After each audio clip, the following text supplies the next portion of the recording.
Hello viewer, welcome to motivation 360 degree. আজকের বিষয়টি হলো আলোকিত জীবন গড়া।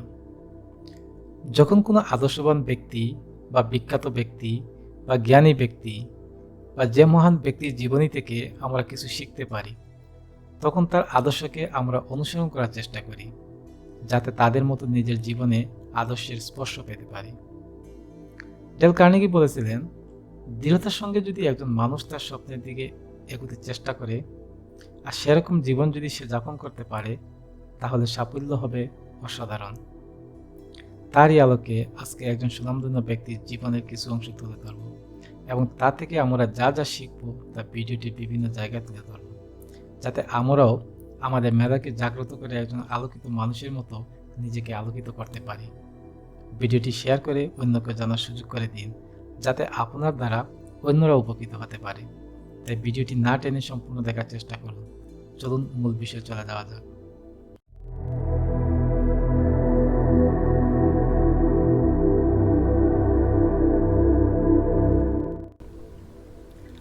কবি মোস্তফা, যিনি 1957 সালে বাংলাদেশের হবিগঞ্জ জেলার নবীগঞ্জ উপজেলার বিবিয়ানা নদীর পার ঘেঁষে যাওয়া বাগাউড়া নামক সুনামধন্য এক গ্রামে জন্মগ্রহণ করেন। তার পিতা হাজী মোহাম্মদ রশিদ মোহরি ছিলেন বাংলায় একজন পণ্ডিত। বাবার পাণ্ডিত্যই তার মনকে সাহিত্যে অনুরাগী করে তোলে। নিজ গ্রামে স্কুল থেকেই তার শিক্ষা জীবন শুরু হয়। তিনি বাগাউড়া জুনিয়র হাই স্কুল থেকে প্রথম বৃত্তি লাভ করেন। পাশাপাশি আরপি হাই স্কুলেও 1 বছর পড়াশোনা করেন।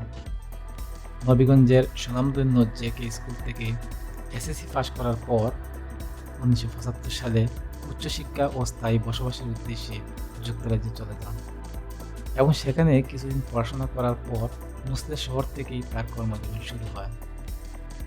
তিনি 2007 সাল থেকে এখন পর্যন্ত মোট 60টি বই লিখেছেন। তার বইগুলো বিভিন্ন ইতিহাস, ঐতিহ্য, সংস্কৃতি, কবিতা ও ছোটগল্প এর উপর লেখা। তাহলে তার লেখা বইগুলো এক নজরে দেখা যায়। অমৃতকুণ্ড কবিতার বই 2007 সালে বাংলাদেশের ঢাকা থেকে প্রকাশিত।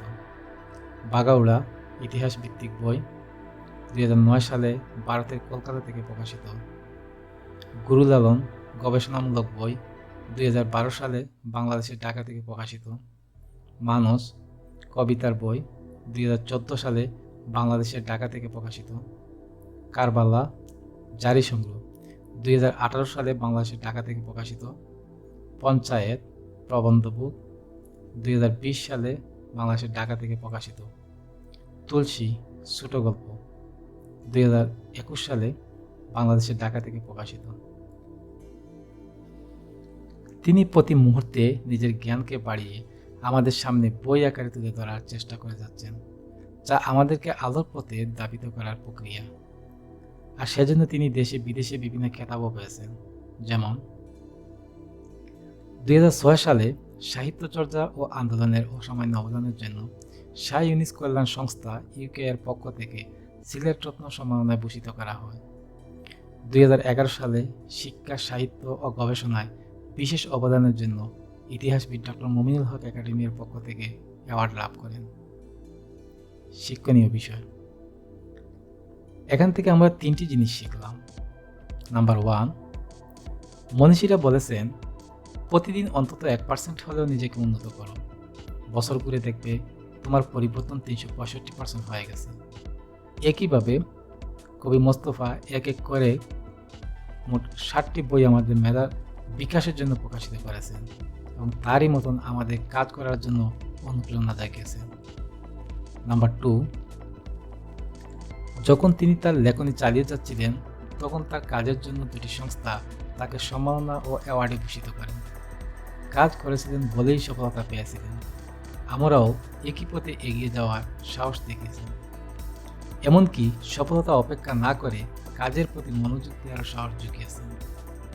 নাম্বার 3, ডেল কার্নেগি বলেছিলেন, দৃঢ়তার সঙ্গে যদি একজন মানুষ তার স্বপ্নের দিকে এগোতে চেষ্টা করে আর সেরকম জীবন যদি সে যাপন করতে পারে, তাহলে সাফল্য হবে অসাধারণ।